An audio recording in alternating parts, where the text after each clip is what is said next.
Hello, I am going to be doing a video review of the Niagara Falls play. I am going to touch on public solitude, physicality, the Stanislavski principles, and just talk about my general thoughts. So first off, I'm going to touch on my thoughts on their use of public solitude. I was very impressed with the cast's ability to block everyone out and act like they were the only people in the theater.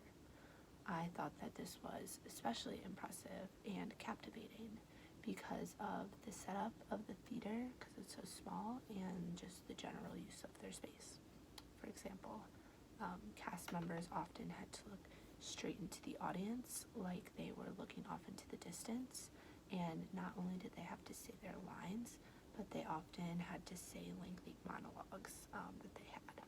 Examples of this were when characters would open up the door and yell like they were staring into the Niagara Falls, but really they were just looking into a sea of people. That aspect of the play made it feel more lively and realistic, even though the plot itself was fairly improbable. Another example of this was when Toby was giving his monologue about the Ferris wheel and love and regret. He gave no hint or suggestions that he was in a packed audience. Same with this scene and the scenes when either Ben or Avery would open up the door to look at the falls with the sounds. They were looking and saying their lines, but just looking straight at people, but you would never know that they were looking at people. It's almost like you were watching a movie because they were giving no indications that the audience was there at all. Another example of public solitude was when the characters were basically in the audience during points of the show. So when they would use the side door, like Linda used it a lot, and a specific example that I really liked was when Toby and May came in through the side door for the first time, and they were making out. They were basically like at the same level, like height-wise, at the audience, but in some odd way it kind of felt like you were watching a movie because they gave no indication that there was even an audience there. So on to the Stanislavski principles and physicality. The actors' physicality is mainly what led me to assess the Stanislavski principles. The way that they use their body, their breath, their voice, it helped me to understand the given circumstances, objectives, relationships, and consequences, and their physicality was a big part of the tactics that they use to express these things. So for given circumstances, the given circumstances in the play were clearly outlined. I thought it was apparent that Avery was kind of hesitant about her marriage with Jack because of the opening scene with them just on the couch. Just after Jack had woken up, she kept getting up and around and using her hands to talk and pacing back and forth and talking about her parents and just how fast everything was going. But if you're really in love and on your honeymoon, you would not talk about any of those things.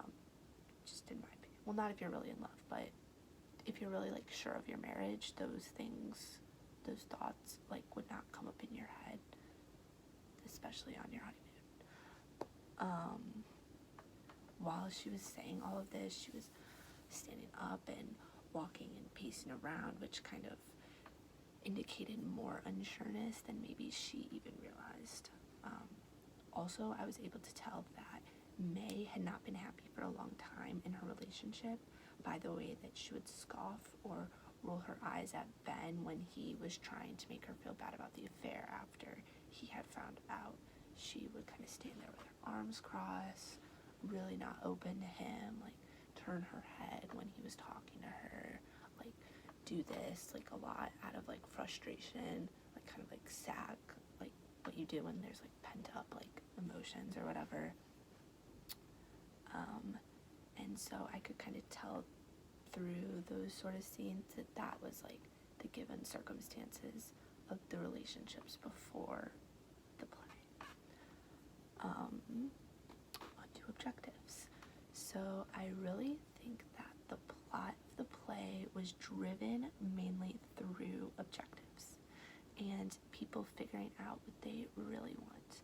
The simple objective, which drove the plot of the play, in my opinion, was for Avery to find herself before she jumped over the bridge, or not the bridge, the falls. Yes, this is like what the play is about, and it's the simple objective, which is why I'm kind of putting it out there first. And this part was obvious, but I think kind of the real underlying objective was for Avery to find out for herself if she was making a huge mistake by marrying Jack. I thought this was her objective while watching this, firstly because of her sense of urgency throughout the play. She was constantly pursuing quick motions, turning her head quickly, changing directions fast when she was pacing. She really seemed just like she was in a really big rush to go anywhere or do anything. I also thought this was her true purpose because she acted like she was missing something, like throughout the play. Like she kind of, like the feeling when you lose your phone and it's kind of like you lost like a part of yourself. That's kind of how I thought Avery was acting throughout the play. Also, another example of this is through the ring physicality piece that we talked about in class, just kind of like the gut-wrenching, like twisted sort of feeling. I saw that a lot in Avery's movements throughout the play. I also saw objective clearly through the arson scene with Max and Bale the carny. Max came there with the clear intent of burning down the roller coaster, and when Bale heard of this plan, his objective switched to convincing him not to. Max was breathing very heavy, his eyes were darting back and forth, indicating that he was in some sort of state of distress. He was also talking very fast and his eyes were open wide, which told me that he was in a state of manic or not thinking clearly. Through all of this and coupled with the lines, I could tell that Max's objective was to feel better and alleviate himself from the heartbreak that he had endured. Through identifying Max's objective, I was also able to determine Bale's objective of helping Max realize that burning things was not going to make him feel better. Some tactics that Bale used to convince Max not to burn down the roller coaster was Bale's subtle touching of Max, like on the shoulder, pretending that they were like, not pretending, but acting towards him like they were like best buds. He spoke in a very steady and calming voice when talking to Max during the scene, even though his character is like the carny is supposed to be like loud and strange and obscure and sort of out there. During this scene, I thought that it was very intentional of the director to make Bale like the reasoned one, very calm, very rational, and I thought that this helped with objectives on both sides. Max's obstacle to completing his objective was Bale. So on to relationships. Avery and Jack really loved each other, even though Avery was hesitant about the marriage and they hadn't known each other for all that long. I thought that like the true love and their love for each other was genuine. I could tell this from the scene when Avery told Jack that she had to go to the carnival to look for herself, after she had already scene after she had already seen the Seine and touched the Seine and seen all that happened with Ben and May, when she was telling Jack what she had to do. Even though she was kind of frantic, she kind of paused for a second, and her reassurance to him, she gave him endearing looks, kind of like turning her head. She looked into his eyes when she was talking to him. She made sure to let him know carefully that she still wanted to be married to him. She also waited for his response before moving on, and all of those things I see as a sign of respect. And people who you truly love, you respect them, and that's how I formed my opinion on Avery and Jack's relationship. A relationship throughout the play that was a little more unclear was Linda's relationship to the hotel, and more specifically to the falls and the stain. I think Linda was sort of like a magical creature. She was bound to the secrets of the hotel in like a weird sort of way.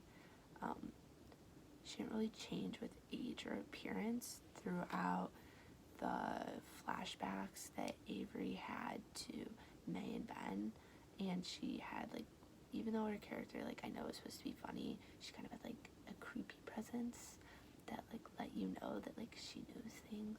Like her back was like always super straight, and like she was very tense, and her eyes and her facial features were like just super stiff, and she was just always very like on edge. And I'm usually on edge when I like am hiding something, so I kind of feel like that's how she was too.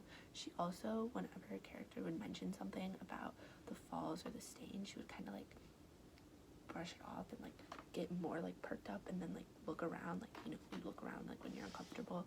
So that's why I think that she was like weirdly connected with secrets to the hotel.